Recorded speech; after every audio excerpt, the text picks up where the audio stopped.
పెదపూడి మండలం పెద్దాడ గ్రామంలో స్థానిక ఎస్సీ ఏరియా నందు ఆదివారం రాత్రి గ్యాస్ సిలిండర్ పేలి దగ్ధమైన పార్వతికి చెందిన ఇంటిని పరిశీలించి అనపర్తి నియోజకవర్గం మాజీ శాసనసభ్యులు డాక్టర్ సత్తి సూర్యనారాయణ రెడ్డి బాధితులకు ఆర్థిక సహాయాన్ని అందించారు. ఈ సందర్భంగా మాజీ శాసనసభ్యులు డాక్టర్ సూర్యనారాయణ రెడ్డి మాట్లాడుతూ గ్యాస్ సిలిండర్ పేలడం కారణంగా ఇల్లు పూర్తిగా కాలిపోయిందని, ప్రభుత్వ అధికారులు ఈ కుటుంబాన్ని ఆదుకోవాలని, గ్యాస్ సిలిండర్ ప్రమాదం సంభవించినప్పుడు నిబంధనలను అనుసరించి గ్యాస్ కంపెనీలు నష్టపరిహారం చెల్లిస్తాయని, అధికారులు ఇందుకు సంబంధించి చర్యలు తీసుకోవాలని అన్నారు. అనపర్తి నియోజకవర్గం పెదపూడి మండలం పెద్దాడ గ్రామంలో ఎల్చూరి అర్జున్ గారి నివాసంలో మరి ఈ గ్యాస్ సిలిండర్ పేలి మరి ఇంటికి తీవ్రమైన నష్టం మరి చేకూరడం జరిగింది.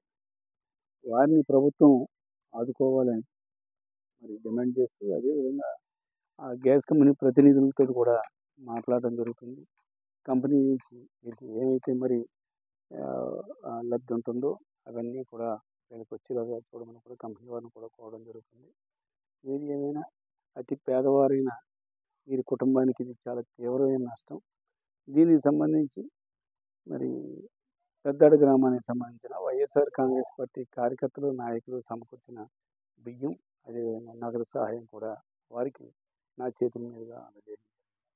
దీనికి సహకరించిన పెద్దాడ గ్రామ సర్పంచ్ గారికి, గ్రామ పెద్దలు రామకృష్ణ గారికి, మిగతా నాయకులకి కూడా ధన్యవాదాలు తెలియజేస్తాను.